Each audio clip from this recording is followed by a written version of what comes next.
Hello दोस्तों, कैसे हैं आप लोग।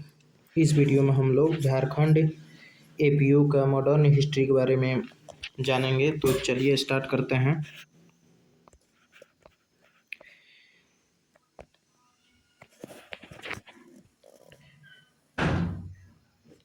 तो झारखंड में सबसे ज़्यादा जनसंख्या वाला जो ज़िला है वो रांची है, जिसमें 29,14,000 जो है जनसंख्या है 2011 की जनगणना के अनुसार। और सबसे न्यूनतम जो ज़िला है वो लोहरदगा है, जिसमें 4,61,000 जो है जनसंख्या है 2011 की जनगणना के अनुसार। ठीक है, और ये क्रमवार जो है देख सकते हैं आप लोग, सबसे अधिक जनसंख्या वाले ज़िले और ये सबसे कम जनसंख्या वाले ज़िले हैं। चलिए आगे बढ़ते हैं।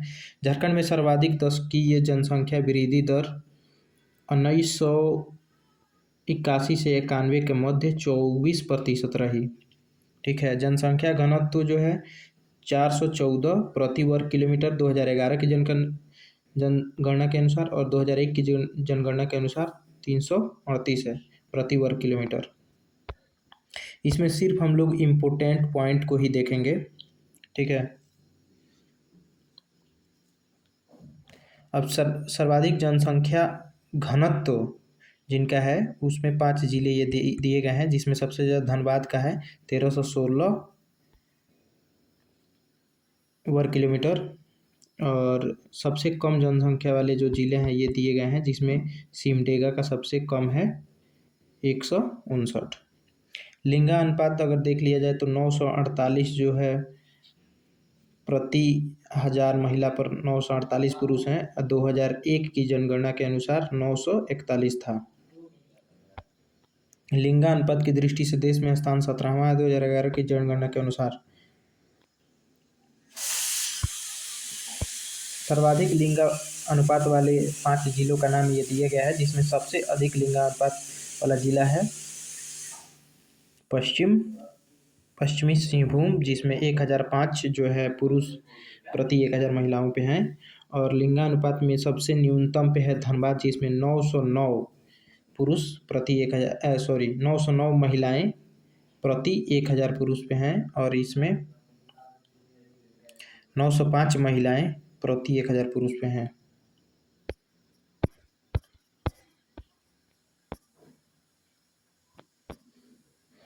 साक्षरता दर देख लिया जाए तो 66.40% 2011 की जनगणना के अनुसार, और 2001 की जनगणना के अनुसार 53.56% है। साक्षरता दर की दृष्टि से देश में जो है 32वां स्थान है। ठीक है, तेलंगाना राज्य बनने के बाद, क्योंकि तेलंगाना के पहले जो है तेलंगाना 2 अक्टूबर 2014 को बना, तो तो उससे पहले इसका स्थान 31वां था, क्योंकि 2011 में जनगणना हुआ था, और 2014 में तेलंगाना बनने के बाद इसका स्थान 32वां हो गया साक्षरता दर की दृष्टि से। पुरुष साक्षरता दर 76.8% है और महिला साक्षरता दर 55.4% है 2011 की जनगणना के अनुसार।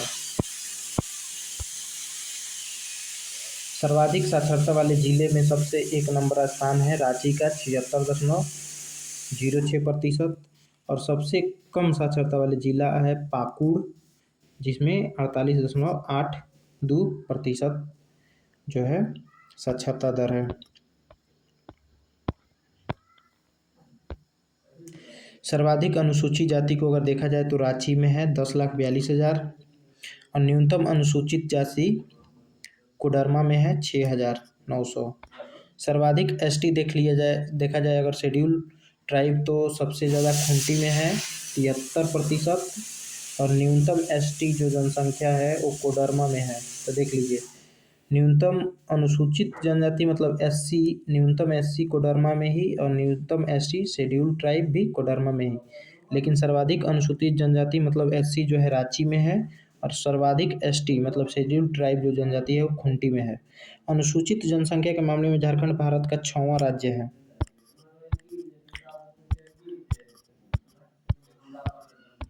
अब यहाँ से झारखंड का इतिहास देखेंगे।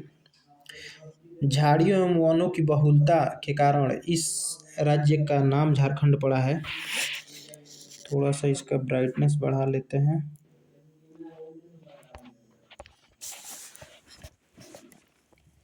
तो झाड़ियों एवं वनों की बहुलता के अनुसार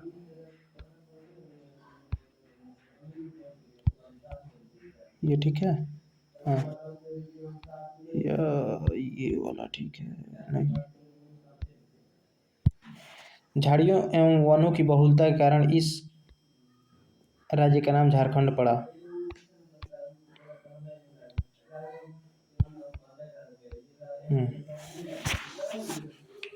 ठीक है, अब देख सकते हैं यहाँ पे कब कब इसको किस नाम से जाना गया। ऐत्रेय ब्राह्मण में इसको पुंड्र या पुंड कहा गया है। वायु पुराण में इसको मुरंड कहा गया है। समुद्र गुप्त का प्रयाग प्रशस्ति में इसको मुरुंड कहा गया है।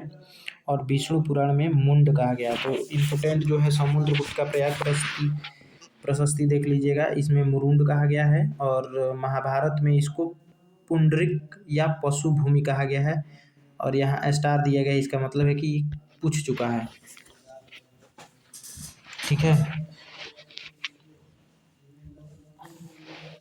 13वीं सदी के ताम्रपत्र में इसको झारखंड बोला गया है। ठीक है, बाकी सब में इसमें झारखंड बोला गया है। कौटिल्य के अर्थशास्त्र में इसको कुकुट या कुकुट देश कहा गया है। ठीक है, और फाहियान द्वारा इसको कुकुट लाड कहा गया है। झारखंड प्रदेश का सर्वप्रथम साहित्य उल्लेख ऐत्रेय ब्राह्मण में मिलता है। ठीक है, झारखंड शब्द का प्रथम पुरातात्विक प्रमाण 13वीं सदी के ताम्रपत्र में मिलता है। ह्वेनसांग ने राजमहल के क्षेत्र की चीन का ला तथा इसके पहाड़ी क्षेत्रों के लिए दामिन एक कोह शब्द का प्रयोग किया। कैप्टन टैनर के सर्वेक्षण के आधार पर 1937 ईस्वी में दामिन एक कोह की स्थापना हुई थी। प्राचीन काल में संथाल परगना क्षेत्र को नारीखंड तथा बाद में कांजोल के नाम से संबोधित किया गया। तो देख लीजिए स्टार दिया है, मतलब पूछा गया है। प्राचीन काल में संथाल परगना क्षेत्र को नारीखंड तथा बाद में कांजोल के नाम से संबोधित किया गया है। तो यहाँ देख सकते हैं, सबसे इम्पोर्टेंट ही हम लोग देख रहे हैं। ठीक है, अब देखिए झारखंड में आदिवासियों का प्रवेश। तो असुर आदिवासी का जो प्रवेश था वो झारखंड की प्राचीन जनजाति मानी जाती है। ठीक है, जिसमें रांची, लोहरदगा और गुमला में इसकी जो है ये लोग हैं। और मुंडा, उराव और हो, मुंडाओं ने नागवंश स्थापना में योगदान दिया था। ठीक है, उराव झारखंड में राजमहल तथा पलामू नगर 2 शाखाओं में बसे थे। चेरो, खरवार और संथाल। तो देखिए इसमें सबसे इम्पोर्टेंट है असुर। ठीक है, और मुंडा, उराव और हो। ठीक है, चेरो, खरवार, संथाल। 1000 ईस्वी पूर्व चेरो, खरवार एवं संथालों को छोड़कर झारखंड में पाई जाने वाली सभी जनजातियां छोटा नागपुर क्षेत्र में बस चुकी थी। ठीक है,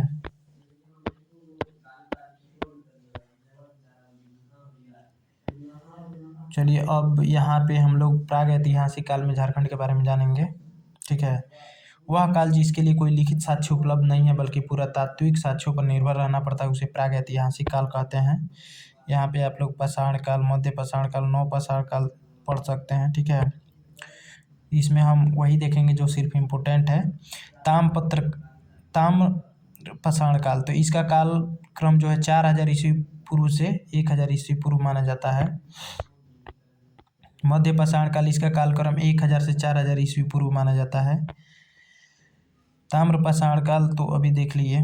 ठीक है, मानव द्वारा प्रयोग की गई प्रथम धातु तांबा थी, इसलिए इसका नाम ताम्र पाषाण काल पड़ा। और 4000 से 1000 ईस्वी पूर्व इसको माना जाता है कालखंड। झारखंड में इस काल का केंद्र बिंदु सिंहभूम था। ठीक है, ताम्र पाषाण काल का जो केंद्र बिंदु था झारखंड में वो सिंहभूम था। कांस्य युग, इस युग में तांबे में टीन मिलाकर कांसा निर्मित किया जाता था, इसलिए इसका नाम कांस्य युग पड़ा। ठीक है, तथा उससे बनने वाले उपकरण का प्रयोग किया जाता था। छोटा नागपुर क्षेत्र के असुर बिरजिया जनजाति को कांस्य युगीन औजारों का प्रारंभकर्ता माना जाता है। ठीक है, तो छोटा नागपुर क्षेत्र के असुर और बिजरिया जनजाति को कांस्य औजारों का प्राप्तकर्ता माना जाता है। नेक्स्ट है लौह युग।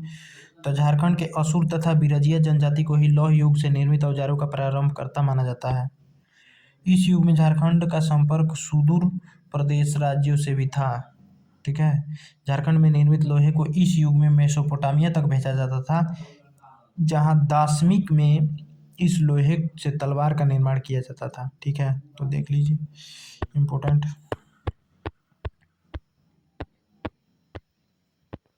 झारखंड में धार्मिक आंदोलन के बारे में अब देखेंगे। देख लीजिए, पारसनाथ पहाड़ी की ऊंचाई 1365 मीटर है या 4478 फीट। ये इम्पोर्टेंट है क्योंकि यहाँ पे तारांकित किया हुआ है, मतलब स्टार लगा हुआ है। यह पारसनाथ जो पहाड़ी है गिरिडीह जिला में अवस्थित है। ठीक है, यहाँ पे देख लीजिए हमने हाईलाइट भी किया है। तो पारसनाथ पहाड़ी की जो ऊंचाई है वो 1365 मीटर या 4478 फीट।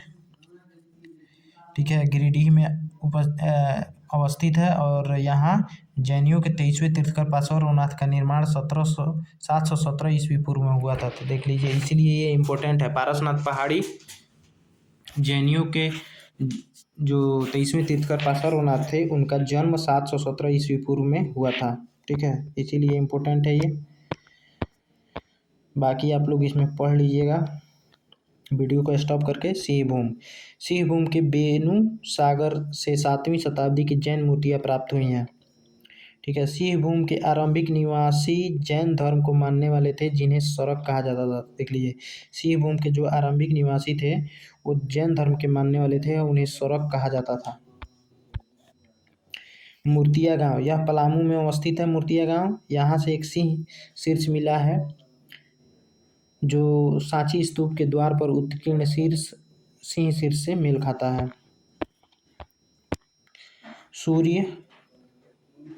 सूर्यकुंड, यह हजारीबाग जिला में अवस्थित है।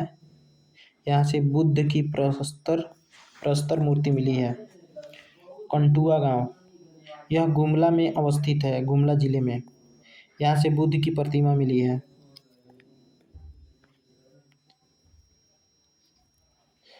नेक्स्ट है पटम्बा गांव, यह जमशेदपुर में अवस्थित है। आगे है ईचागढ़, यह सरायकेला खरसावाद जिले में स्थित है। यहाँ से तारा की मूर्ति मिली है जो एक बौद्ध देवी है। देख लीजिए, यह मूर्ति को रांची संग्रहालय में रखा गया है। बौद्धपुर, यहाँ से बौद्ध स्मारक की प्राप्ति हुई है जिसमें बौद्धपुर का बुद्धेश्वर मंदिर उल्लेखनीय है। ठीक है, तो ये इम्पोर्टेंट हो जाता है। अब नेक्स्ट हम लोग देखेंगे प्राचीन काल में झारखंड में कौटिल्य के अर्थशास्त्र में इस क्षेत्र को कुकुट या कुकुट देश के नाम से इंगित किया गया है। कौटिल्य के अनुसार कुकुट देश में गणतंत्रात्मक मतलब गणतंत्र व्यवस्था थी। गणतंत्र व्यवस्था जो शासन होते हैं जिसमें लोगों का शासन होता है, लोग अपना प्रतिनिधि स्वयं चुनते हैं, उसकी व्यवस्था थी कौटिल्य के अनुसार। ठीक है, अशोक के 13वें शिलालेख में समीपवर्ती राज्यों की सूची मिलती है जिसमें से एक आटविक प्रदेश भी था और झारखंड क्षेत्र इस प्रदेश में शामिल था। ठीक है, देख लीजिए, अशोक के जो 13वें शिलालेख है उसमें आटविक प्रदेश का नाम का जिक्र हुआ है और झारखंड आटविक प्रदेश में ही आता था। अशोक के द्वारा जनजातियों के बीच बौद्ध धर्म प्रचार के लिए आटवी भेजा जाता था। नेक्स्ट, रांची से कुषाणकालीन सिक्के प्राप्त हुए हैं जिससे यह ज्ञात होता है कि यह क्षेत्र कनिष्क के प्रभाव में था। समुद्रगुप्त, गुप्त वंश का सर्वाधिक महत्वपूर्ण शासक समुद्रगुप्त था। इसे भारत का नेपोलियन भी कहा जाता है। तो समुद्रगुप्त को भारत का नेपोलियन कहा जाता है। इसके विजयों का वर्णन प्रयाग प्रशस्ति मतलब इलाहाबाद प्रशस्ति में मिलता है। प्रयाग प्रशस्ति के लेखक हरिसेन हैं। इस विजयों में से एक आटीवक विजय भी था। ठीक है, झारखंड प्रदेश इसी आटविक प्रदेश का हिस्सा था। ठीक, समुद्रगुप्त के शासनकाल में छोटा नागपुर को मुरुंड देश कहा जाता था। ठीक है, समुद्रगुप्त के जब शासन चल रहा था तो उस समय छोटा नागपुर को मुरुंड देश कहा जाता था। चंद्रगुप्त द्वितीय विक्रमादित्य, इसके काल में चीनी यात्री फाहियान 405 ईस्वी में भारत आया था जिसने झारखंड क्षेत्र को कुकुट लाड कहा था। ठीक है, देख लीजिए, चंद्रगुप्त द्वितीय विक्रमादित्य जो है के समय में फाहियान आया था। आपके लाइट बहुत तेज पड़ रहा है, थोड़ा सा ब्राइटनेस इसको लो कर लें। तो समुद्रगुप्त के काल में चंद्रगुप्त द्वितीय विक्रमादित्य के काल में फाहियान आया था 405 ईस्वी में, जो झारखंड को कुकुटलाट देश कहा था। आगे देखते हैं शशांक। गौड़ शासक शशांक इस काल में एक प्रतापी शासक था। शशांक के साम्राज्य का विस्तार संपूर्ण झारखंड, उड़ीसा तथा बंगाल तक था। प्राचीन काल के शासकों में यह प्रथम शासक था जिसकी राजधानी झारखंड क्षेत्र में थी। तो देख लीजिए, शशांक ही एक ऐसा शासक था जिसकी राजधानी झारखंड में थी। शशांक शैव धर्म का अनुयायी था। ठीक है, यह शिव भगवान को मानता था। इसने झारखंड में अनेक शिव मंदिरों का निर्माण करवाया। शशांक के काल का प्रसिद्ध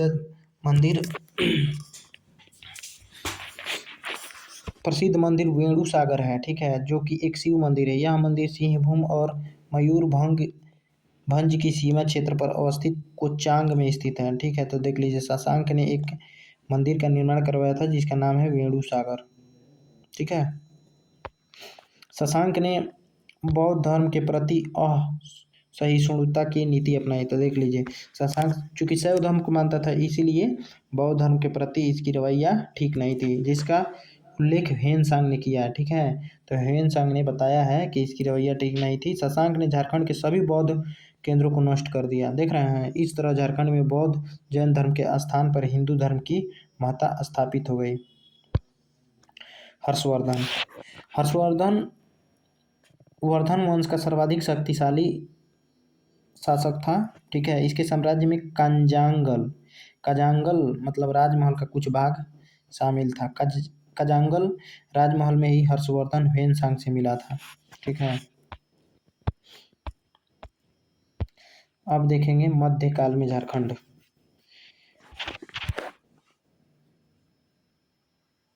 हालांकि मध्यकाल में झारखंड ये पूछेगा नहीं।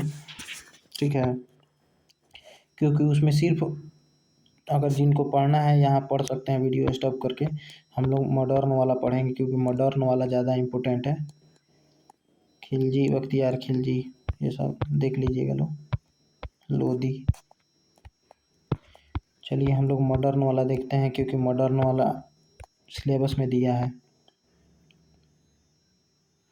अकबर से पढ़ लें मॉडर्न में। चलिए यहीं से पढ़ लेते हैं। अकबर, लोधी वंश, शेरशाह। चलिए शेरशाह से पढ़ लेते हैं। शेरशाह के सेनापति खवास खां ने चेरो महाराजा महारत चेरो को परास्त कर श्याम सुंदर नामक एक हाथी प्राप्त किया। ठीक है, अकबर ने शाहबाज खां को झारखंड पर विजय प्राप्त करने हेतु भेजा। इस युद्ध में नागवंशी शासक मधुकर शाह की पराजय हुई। ठीक है, अब देख लीजिए अकबर के बारे में। अकबर का सेनापति मान सिंह मानभूम से गुजरा। मान सिंह ने परा तथा तेलकुप्पी के मंदिरों का जीर्णोद्धार करवाया। पंचेत का किला भी इसी समय बनवाया गया। तो देख लीजिए, अकबर के सेनापति मान सिंह ने राजमहल मतलब साहेबगंज को बंगाल की राजधानी बनाया। देखिए ये तारांकित है, मतलब पूछा गया है। अकबर के सेनापति मान सिंह ने राजमहल मतलब साहेबगंज को बंगाल की राजधानी बनाया। परकोट महल वाले नागरों का संयुक्त रूप से अकबर नगर नामकरण किया गया। ठीक है, तो देख सकते हैं ये आईन अकबरी के अनुसार हजारीबाग के 6 और चंपा परगना बिहार सूबा में शामिल थे। ठीक है, तो यहाँ आगे देखते हैं जहांगीर। ताजुक ए जहांगीरी में जहांगीर ने स्थानीय लोगों द्वारा शंख नदी से हीरे प्राप्त करने के तरीके का वर्णन किया है। ठीक है, ताजुक ए जहांगीरी में जहांगीर ने स्थानीय लोग शंख नदी से कैसे हीरे प्राप्त करते थे उसके बारे में बताया है। जहांगीर ने इब्राहिम खां को दुर्जन साल को, ठीक है देखिए, दुर्जन साल शाह को अपनी अधीनता स्वीकार करने के लिए जहांगीर ने इब्राहिम खां को भेजा था। ठीक है, इससे मना करने पर दुर्जन साल को 11 वर्षों तक बंदी बना लिया गया। बाद में दुर्जन शाह ने मुगल शासक जहांगीर को 6,000 रुपये वार्षिक कर देना स्वीकार किया, जिसके बाद जहांगीर ने हीरो के पारखी दुर्जन साल को शाह की पदवी दी और मुक्त कर दिया। ठीक है, दुर्जन साल ने दोईसा को अपनी राजधानी बनाया, जो लगभग 100 वर्षों तक नागवंशियों की राजधानी रहा। देख लीजिए, तो ये इम्पोर्टेंट है। आगे शाहजहां के शासनकाल में शाइस्ता खां ने पलामू के चेरो राज्य पर आक्रमण किया, जिसका सामना पलामू के राजा तेज राय ने किया। औरंगजेब के शासनकाल में कोपरा का नागवंशी राजा रघुनाथ शाह था। रघुनाथ शाह का धर्मगुरु हरिनाथ था।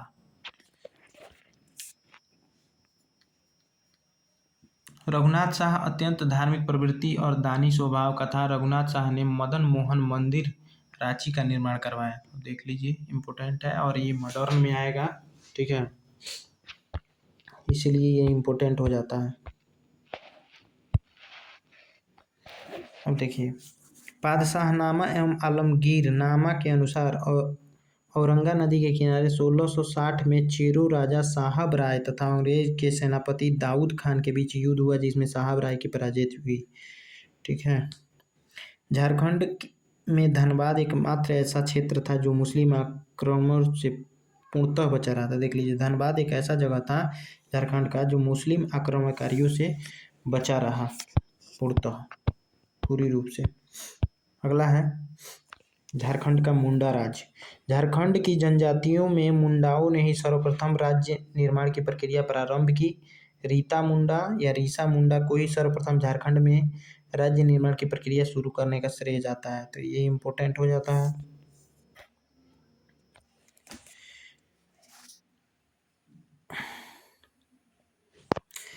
देख लीजिए, यहाँ पे सूतिया नागखंड नामक राज्य को सूतिया पाहन ने 7 गढ़ों और 21 परगना में विभक्त किया था। उन 7 गढ़ों का नाम यहाँ है। यह राज्य अधिक दिनों तक अस्थायी नहीं रह सका तथा इस राज्य का अंतिम राजा मदरा मुंडा था। फणिमुकुट राय, तो देख लीजिए, मुंडा राज के बाद नाग वंश द्वारा अपना राज्य स्थापित किया गया। नागवंशी राज्य की स्थापना फणिमुकुट राय ने की। फणिमुकुट राय को नाग वंश का आदि पुरुष कहा जाता है। देख लीजिए, फणिमुकुट राय को नाग वंश का आदि पुरुष कहा जाता है।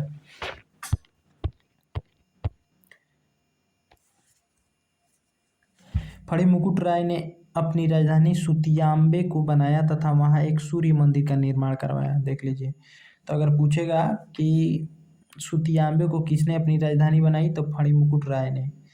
सूर्य मंदिर का निर्माण सुतियाम्बे में किसने बनवाया, तो फणिमुकुट राय ने।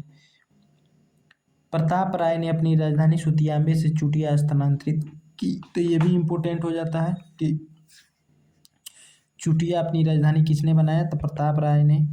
ठीक है, सुतियाम्बे से चेंज करके।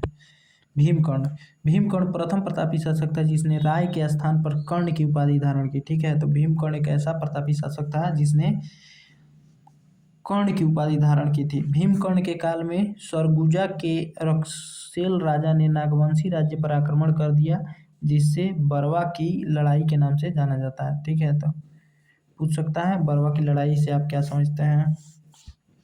भीमकर्ण ने अपनी राजधानी चुटिया से खुखरा स्थानांतरित की, तो देख लीजिए अब देखिए, चुटिया किसने स्थानांतरित किया था, तो प्रताप राय ने सुतियाम्बे से चुटिया अपनी राजधानी स्थानांतरित की थी। उसके बाद से भीमकर्ण ने चुटिया से खुखरा स्थानांतरित कर दिया। उसके बाद से आया शिवदास कर्ण। शिवदास कर्ण ने नागवंशी राज्य का एक प्रमुख शासक था और शिवदास कर्ण ने गुमला के घाघरा में हापा मुनि मंदिर की स्थापना की, तो ये इम्पोर्टेंट है। शिवदास कर्ण ने गुमला के घाघरा में हापा मुनि मंदिर की स्थापना की थी। नेक्स्ट, शिवदास कर्ण नागवंशी राज्य का एक प्रमुख शासक था। शिवदास कर्ण ने गुमला के घाघरा में, यही तो हो ही गया, हापा मुनि मंदिर का निर्माण करवाया था। ठीक है, उसके बाद से नागवंशी राज्य की राजधानियाँ ये सब दिया गया है, किसके शासनकाल में कौन सी राजधानी बनी थी। ठीक है, नागवंश की प्रथम राजधानी सुतियाम्बे थी, अभी हम लोग पढ़े, जिसको कर्णदेव था।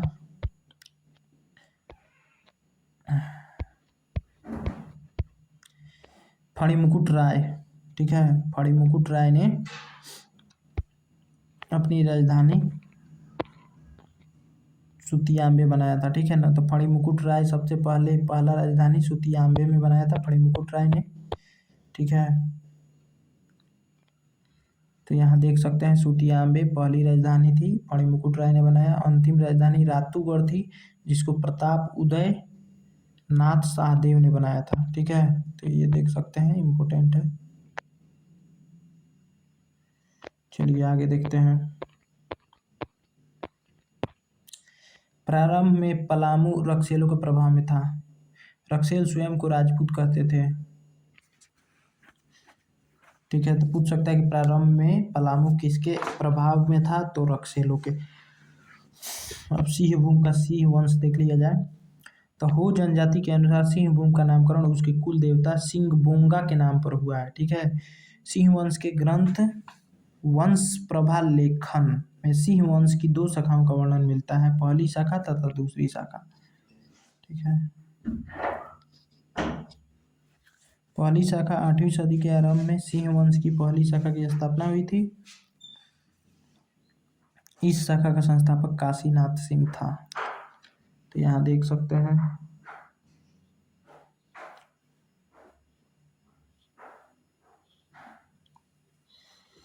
आँख से पानी निकल रहा है यार, लग रहा है आँख खराब हो जाएगा। चलिए आगे। दूसरी शाखा दर्प नारायण सिंह ने 1205 ईस्वी में सिंह वंश की दूसरी शाखा की स्थापना की। इस वंश के शासक काशीराम सिंह ने पोरहाट नामक नई राजधानी बनाई। ठीक है, तो यहाँ पे देख सकते हैं जो जो इम्पोर्टेंट है आप लोग देख लीजिएगा, क्योंकि अब ज़्यादा दिन नहीं है।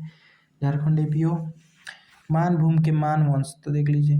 दूध पानी शिलालेख और 14वीं सदी में कवि गंगाधर द्वारा निर्मित गोविंदपुर शिलालेख से मानभूम के मान वंश की जानकारी प्राप्त होती है। ठीक है, बस उतना ही इम्पोर्टेंट है। रामगढ़ राज्य, रामगढ़ राज्य की स्थापना 1368 ईस्वी में लगभग बाघ देव सिंह ने की थी। ठीक है, तो पूछ सकता है कि रामगढ़ राज्य की स्थापना किसने की, तो बाघ देव सिंह ने।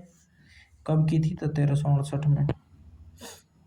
रामगढ़ राज्य की प्रथम राजधानी सिसिया थी और अंतिम राजधानी पदमा थी। तो ये इम्पोर्टेंट हो जाता है कि रामगढ़ राज्य की प्रथम राजधानी कौन थी, तो सिसिया, और अंतिम राजधानी कौन थी, तो पदमा। यहाँ बाकी राजधानियाँ दी हुई हैं, मतलब संस्थापक राजधानियों के। पलामू का चेरो वंश, इस वंश का स्थापना 1572 ईस्वी में भागवत राय ने की थी। तो ये इम्पोर्टेंट हो जाता है। खगड़िया राज्य, इस राज्य का संस्थापक हंसराज देव था। ठीक है, इसकी स्थापना 15वीं शताब्दी में की गई थी। हंसराज देव ने बंदावत जाति के शासक को पराजित कर हजारीबाग पर अपना प्रभाव स्थापित किया। अब हो जाता है ढालभूम का ढाल वंश। ढाल वंश के शासनकाल में नर बलि प्रथा का प्रचलन था। देख लीजिए, ढाल वंश के शासनकाल में नर बलि का प्रथा, माने इंसानों की भी बलि दी जाती थी।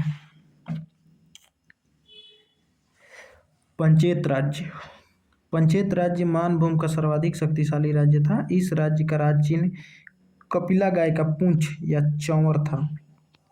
इसी कारण इस राज्य के राजाओं को गोमुखी राजा कहा गया। तो देख लीजिए, पूछ सकता है गोमुखी राजा किसे कहा गया, तब पंचेत राज्य के राजाओं को। अगला 1857 का विद्रोह, ये तो बहुत ही महत्वपूर्ण हो जाता है झारखंड एपीओ के लिए। चलिए देख लेते हैं। झारखंड में 1857 के विद्रोह की शुरुआत 12 जून 1857 को रोहिणी गांव से हुई थी। देख लीजिए, तो ये रोहिणी गांव इम्पोर्टेंट है, यहाँ रोहिणी गांव। ठीक है, उसके बाद से 12 जून 1857 को रोहिणी गांव में पदस्थापित 32वीं रेजिमेंट के सैनिकों द्वारा लेफ्टिनेंट नॉर्मन लेस्ली की हत्या के बाद यह विद्रोह प्रारंभ हुआ। ठीक है, विश्वनाथ शाहदेव ने मुक्ति वाहिनी सेना की स्थापना की और इस सेना ने 1857 के विद्रोह में अविस्मरणीय योगदान दिया। उसके बाद से मुक्ति वाहिनी सेना को 1857 के विद्रोह में बाबू कुंवर सिंह का मार्गदर्शन प्राप्त था, जो बिहार में 1857 के विद्रोह का नेतृत्व प्रदान कर रहे थे। ठीक है, तो देख लीजिए, इस विद्रोह के दौरान संपूर्ण सिंहभूम क्षेत्र में क्रांतिकारियों का नेतृत्व राजा अर्जुन सिंह ने किया। तो राजा अर्जुन सिंह देख सकते हैं कि सिंहभूम क्षेत्र में क्रांतिकारियों का जो नेतृत्व था वो राजा अर्जुन सिंह कर रहे थे। गणपत राय को 1857 के विद्रोह में विद्रोहियों ने अपना जननायक बनाया। नीलांबर पीतांबर ने पलामू क्षेत्र में 1857 के विद्रोह का नेतृत्व प्रदान किया। तो पूछ सकता है कि पलामू क्षेत्र में 1857 के विद्रोह का नेतृत्व किसने किया? तो नीलांबर पीतांबर। इन्होंने चेर, खरवार तथा भोक्ता को एकत्र कर एक सैन्य दल का गठन किया था। देखिए, नीलांबर पीतांबर को लेस्लीगंज में एक आम के पेड़ पर फांसी दे दी गई थी 28 मार्च 1859 को। 1857 के विद्रोह के समय हजारीबाग का उपायुक्त कप्तान सिम्पसन था तथा धनबाद का उपायुक्त कैप्टन ओकस था। बहुत ज़्यादा है काजी। असहयोग आंदोलन, देखिए ये भी महत्वपूर्ण है। 1920 में कलकत्ता में कांग्रेस के विशेष अधिवेशन में अहिंसक आंदोलन का प्रस्ताव पारित किया गया, जिसका नेतृत्व गांधी जी को सौंपा गया। ठीक है, यह आंदोलन के दौरान डाल्टनगंज में राष्ट्रीय विद्यालय खोला गया। ठीक है, पचम्बा और बाबू बजरंग सहाय ने गिरिडीह में असहयोग आंदोलन को नेतृत्व प्रदान किया था। देख लीजिए, असहयोग आंदोलन का नेतृत्व गिरिडीह में कौन प्रदान किया? तब पचम्बा और बाबू बजरंग सहाय।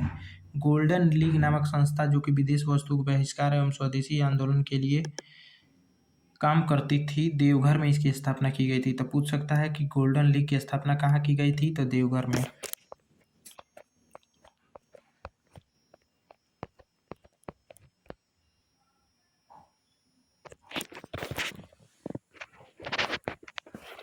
नेक्स्ट है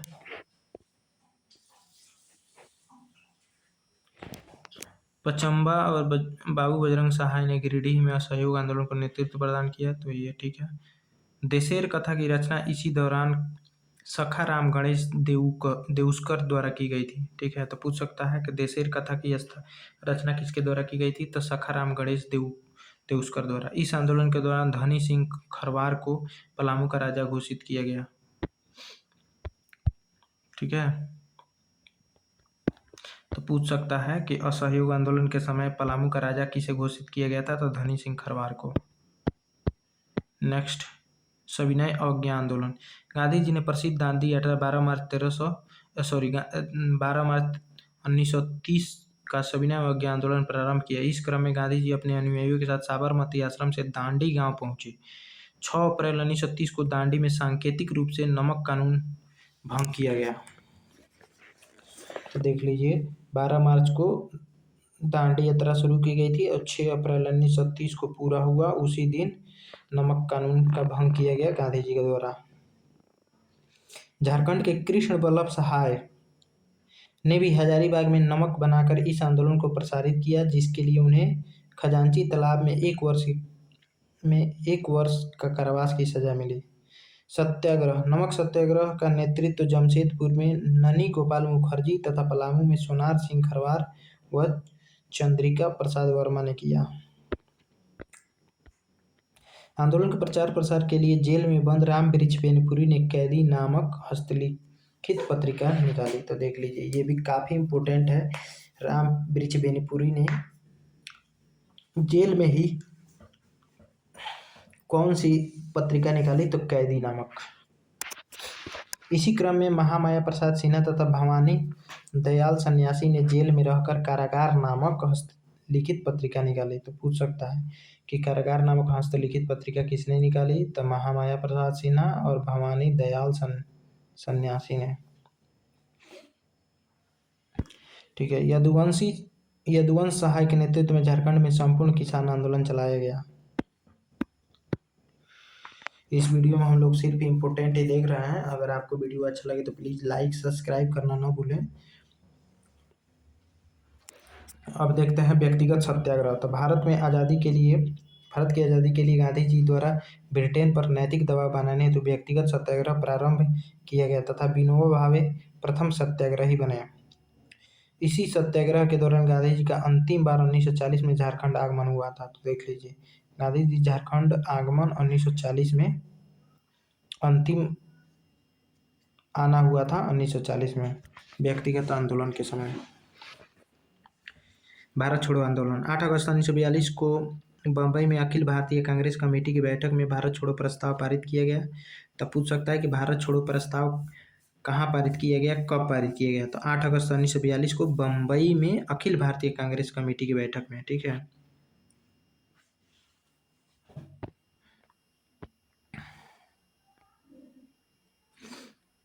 ठीक है। तो यहाँ देख सकते हैं कि भारत छोड़ो आंदोलन जो है उस समय मिथिलेश कुमार सिन्हा के नेतृत्व में जपला में मजदूरों ने हड़ताल की और रामानंद तिवारी के नेतृत्व में सिपाहियों ने जमशेदपुर में विद्रोह किया। ठीक है, तो देख सकते हैं पलामू में कुमारी राजेश्वरी सरोज दास ने के नेतृत्व में यह आंदोलन विस्तारित हुआ, जहां उन्होंने मजदूरों एवं किसानों को संगठित किया। संथाल परगना में प्रफुल्ल चंद्र पटनायक ने इस आंदोलन को विस्तार में महत्वपूर्ण भूमिका निभाई। विस्तार में, ठीक है।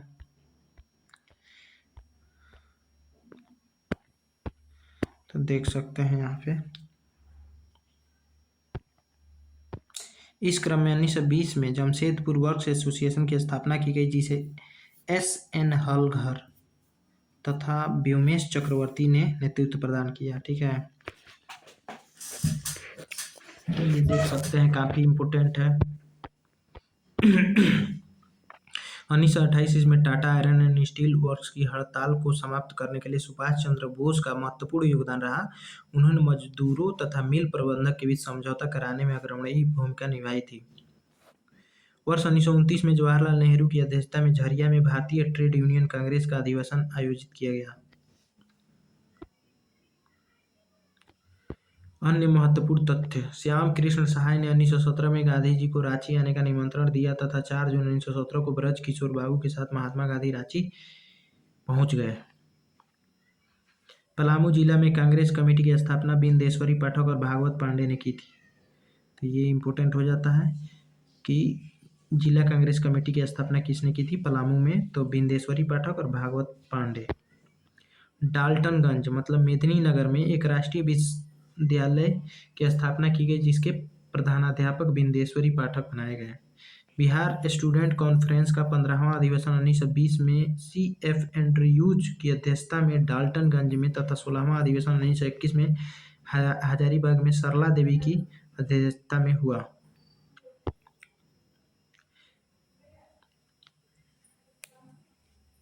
अब देख लीजिए, रॉलेट एक्ट तथा जालियांवाला बाग हत्याकांड व्यापक विरोध किया गया। झारखंड में इसको गुलाब तिवारी ने नेतृत्व प्रदान किया था। किसमें? रॉलेट एक्ट और जालियांवाला बाग हत्याकांड का विरोध का नेतृत्व गुलाब तिवारी ने किया था।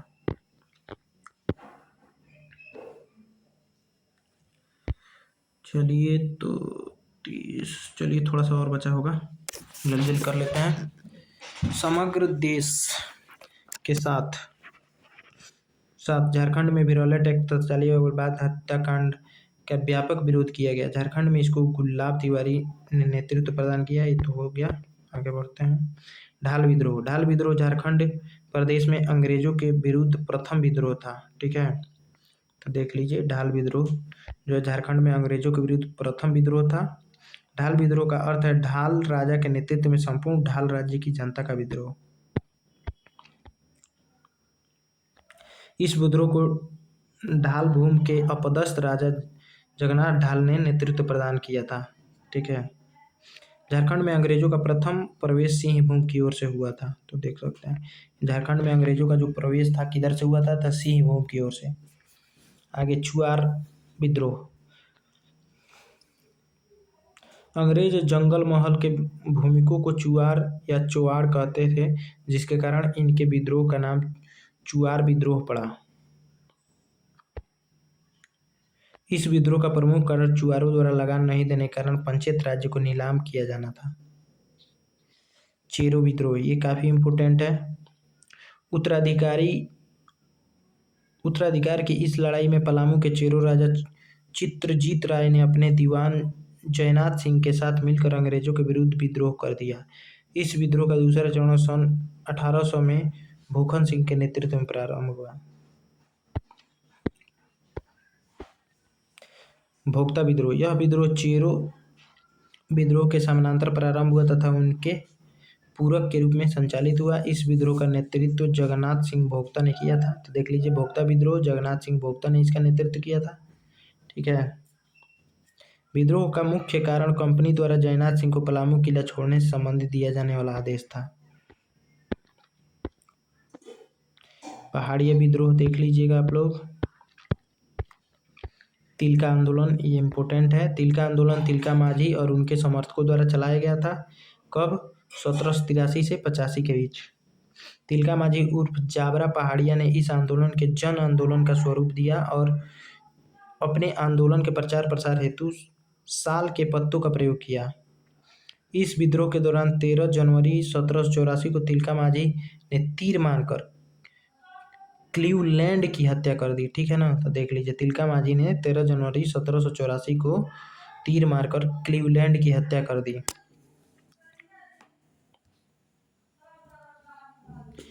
पहाड़िया सरदार जौरा ने तिलका माझी को पकड़वाने में अंग्रेजों का सहयोग किया। तिलका माझी को 1785 में भागलपुर में बरगद के पेड़ से फांसी पर लटका दिया गया। इस स्थान को उनकी याद में बाबा तिलका माझी चौक के नाम से जाना जाता है। तो ये काफ़ी इम्पोर्टेंट है।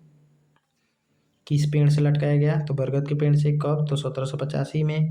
इनको पकड़वाने में मदद कौन किया? तो पहाड़िया सरदार जौरा ने। ठीक है।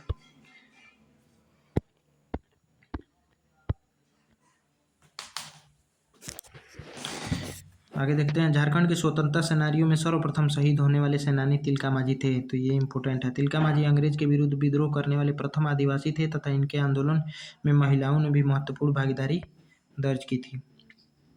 तमाड़ विद्रोह। इस विद्रोह का प्रारंभ मुंडा आदिवासियों ने अंग्रेजों द्वारा बाहरी लोगों को प्राथमिकता देने तथा नागवंशी शासकों के शोषण के विरुद्ध तमाड़ क्षेत्र में किया गया। यह विद्रोह 6 चरणों में संचालित हुआ था और 6 चरण आप लोग पढ़ सकते हैं, यहाँ पढ़ लीजिएगा।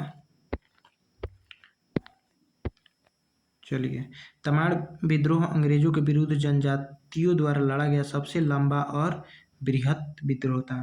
तो देख सकते हैं, तमाड़ जो विद्रोह था वो 1782 से लेके 1821 ईस्वी तक लड़ा गया था। मुंडा विद्रोह 1793 से 1832।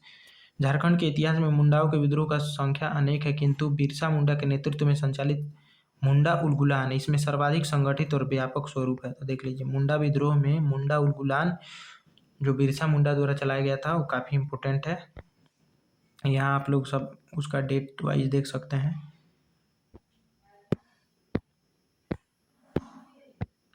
और पढ़ लीजिएगा लोग। ठीक है। कोल विद्रोह। कोल विद्रोह झारखंड का प्रथम सुसंगठित तथा व्यापक जनजातीय आंदोलन था। अतः झारखंड में हुए विभिन्न जनजातीय विद्रोह में इसका विशेष स्थान है। हजारीबाग इस विद्रोह से पूर्णतः अछूता रहा। कोल विद्रोह से हजारीबाग जो है पूर्णतः अछूता रहा। कोल विद्रोह हो गया। इस विद्रोह को मुंडा, हो, चेरो, खरवार आदि जनजातियों का व्यापक समर्थन प्राप्त था। ठीक है। कोल विद्रोह को। इस विद्रोह के प्रमुख नेता बुद्धू भगत थे। बुद्धू भगत अपने भाई, पुत्र व 50 साथियों के साथ विद्रोह के दौरान मारे गए। ठीक है। कोल विद्रोह में। भूमिज विद्रोह। भूमिजों द्वारा जंगल महल के क्षेत्र में लूटपाट करने के कारण उन्हें मुगल काल में चुआड़ कहा जाता था। भूमिजों के इस विद्रोह को गंगा नारायण द्वारा नेतृत्व प्रदान किया गया। आदिवासियों के अत्यंत लोकप्रिय होने के कारण इस विद्रोह में गंगा नारायण को 26 अप्रैल 1932 को कोल विद्रोह के नेता बिंदराय मानकी का भी समर्थन प्राप्त हुआ। इस विद्रोह को गंगा नारायण का हंगामा की संज्ञा दी गई। कोल विद्रोह को। ठीक है। कोल विद्रोह को गंगा नारायण का हंगामा की संज्ञा भी दी गई।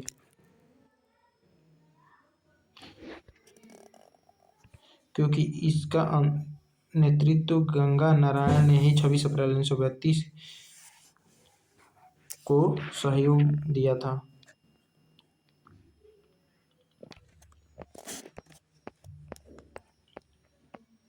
संथाल विद्रोह, ये भी काफी इम्पोर्टेंट है। इस विद्रोह को हुल विद्रोह, संथाल हुल, सिद्धू कानू का विद्रोह के नाम से भी जाना जाता है। जनजातीय भाषा में हुल का अर्थ क्रांतिकारी होता है। यह विद्रोह शाम टुडू के मार्गदर्शन में किया गया था। इस विद्रोह को संथाल परगना की प्रथम जनक्रांति भी कहा जाता है। कार्ल मार्क्स ने संथाल विद्रोह को भारत की प्रथम जनक्रांति की संज्ञा दी, क्योंकि 1855 से 57 के बीच लड़ा गया था। ठीक है, देखिए 1857 की क्रांति से पहले ये हुआ था संथाल विद्रोह। इसे मुक्ति आंदोलन के नाम से भी जाना जाता है। इस विद्रोह को सिद्धू कान्हू, चांद भैरव तथा फूलो झरनों ने प्रारंभ किया। ये सभी आपस में भाई बहन थे। देख लीजिए, सिद्धू कान्हू, चांद भैरव, फूलो झरनों, ये सब आपस में भाई बहन थे। इन्होंने स्टार्ट किया था संथाल विद्रोह। हजारीबाग में इस विद्रोह का नेतृत्व लुबाई मांझी, अर्जुन मांझी ने तथा बीरभूम में गोरा मांझी ने किया था।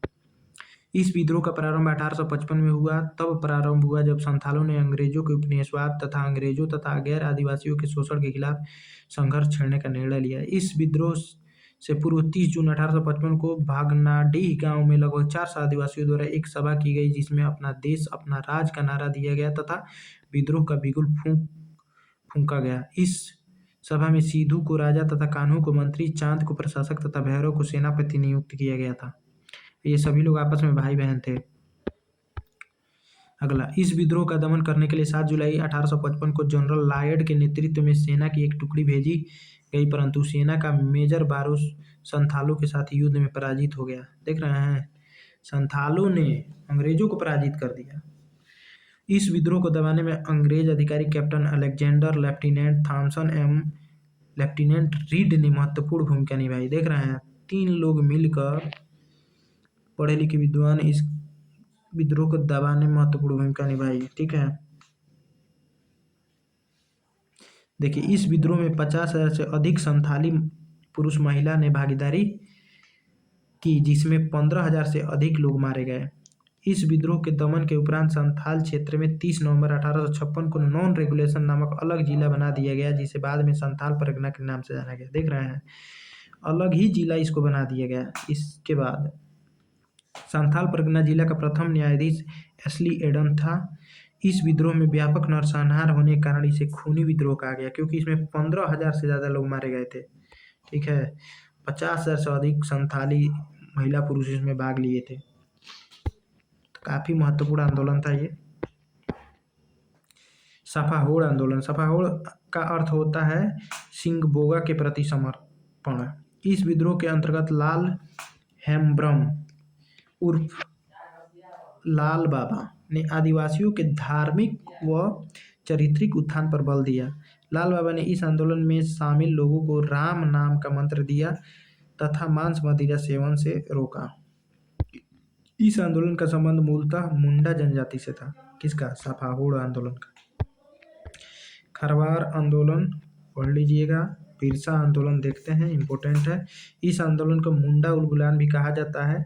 उलगुलान का तात्पर्य है विद्रोह या महान हलचल। इस आंदोलन का एक अन्य नाम सरदारी आंदोलन था या हलचल आंदोलन भी कह सकते हैं। इस आंदोलन का प्रारंभ 1895 में बिरसा मुंडा के नेतृत्व में हुआ। ठीक है, बिरसा आंदोलन का मुख्यालय खूंटी था। ठीक है, यहाँ देख सकते हैं कि क्यों हुआ। इस विद्रोह के समय रांची का उपायुक्त स्ट्रेटफील्ड था। मुंडा आंदोलन के समय कटोंग बाबा कटोंग नामक गीत प्रमुख था। ठीक है, तो देख लीजिएगा। इस विद्रोह के प्रभाव स्वरूप 11 नवंबर 1908 को छोटा नागपुर काश्तकारी एक्ट पारित किया गया। साथ ही गुमला एवं खूंटी को अलग अनुमंडल बनाया गया व नए न्यायालय की स्थापना की गई। इसके अतिरिक्त रांची जिले का सर्वेक्षण कराया गया तथा बेगारी पर प्रतिबंध लगाने की व्यवस्था की गई। देख रहे हैं तो कितना महत्वपूर्ण आंदोलन था। टाना भगत आंदोलन। तो टाना भगत आंदोलन का प्रारंभ यात्रा भगत के नेतृत्व में अप्रैल 1914 में हुआ। इम्पोर्टेंट है। इस आंदोलन को प्रारंभ में कुकख धर्म आंदोलन के नाम से जाना गया, जो करूख या उराव जनजाति का मूल धर्म है। देख लीजिएगा, आंख में दर्द होने लगा है, अब हम रहने देते हैं, आप लोग पढ़ लीजिएगा। यह विशुद्धि गांधीवादी तरीके से लड़ा गया पहला आदिवासी अहिंसक आंदोलन था। टाना भगतों ने कांग्रेस के 1922 के गया अधिवेशन में भाग लिया था। ठीक है, हरि बाबा आंदोलन पढ़ लीजिएगा। हो के नेतृत्व में दूका हो के नेतृत्व में सिंहभूम में चलाया गया था। यह एक प्रकार का शुद्धि आंदोलन था हरि बाबा द्वारा। अब आगे आप लोग ये सब पढ़ लीजिएगा, ठीक है। यहाँ देख सकते हैं, काफ़ी इम्पोर्टेंट है।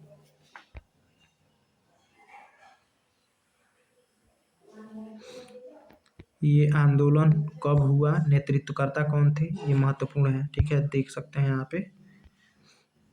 तो हो आंदोलन 1920-21 में हुआ और नेतृत्वकर्ता पोटू सरदार थे, ठीक है। भूमिज विद्रोह बाड़भूम और सिंहभूम में हुआ 1932 से 33 में, और गंगा नारायण इसके नेतृत्वकर्ता थे, ठीक है। संताल विद्रोह संथाल परगना में हुआ 1855 से 57 में, काफ़ी इंपॉर्टेंट है। सिद्धू कानू ने, ठीक है, देख लीजिए जिस पे स्टार है, काफ़ी महत्वपूर्ण है। खरवार आंदोलन संथाल परगना में चलाया गया था 1874 में, और भागीरथ माझी इसके नेतृत्वकर्ता थे।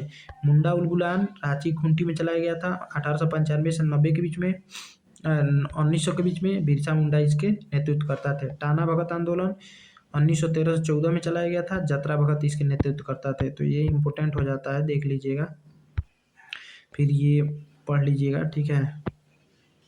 झारखंड में 1855 में लूथरन चर्च का शिलान्यास किया गया, ये पढ़ लीजिएगा। संतालों के बीच उत्कृष्ट कार्य करने हेतु डॉक्टर एंड्रू कैंपबेल को कैसर हिंद की उपाधि से नवाजा गया, ठीक है। डॉक्टर एंड्रू कैंपबेल को संथालों का देवदूत कहा जाता है, ठीक है। झारखंड में रोमन कैथोलिक मिशन का प्रारंभ 1859 में हुआ, तो देख लीजिएगा ये लोग। रांची में कैथोलिक गिरजाघर की स्थापना 1909 ईस्वी में की गई, 1927 में इसका पुनर्निर्माण किया गया, ठीक है। ये देख लीजिएगा। 1915 ईस्वी में छोटा नागपुर 29 समाज की स्थापना की गई, ठीक है। यह झारखंड का प्रथम अंतर्जातीय आदिवासी संगठन था, देख लीजिएगा इसे। 1935 में छोटा नागपुर उन्नति समाज तथा किसान सभा का विलय किया गया, ये देख लीजिएगा।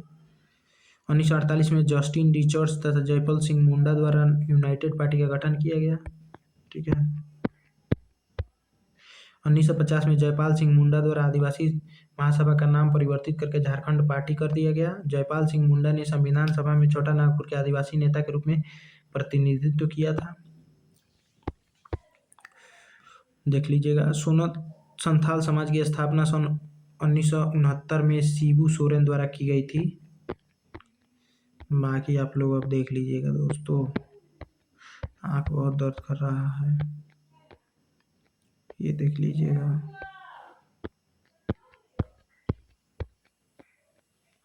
ये सब देख लीजिएगा, जो जो हाईलाइट किए हैं काफ़ी इम्पोर्टेंट है।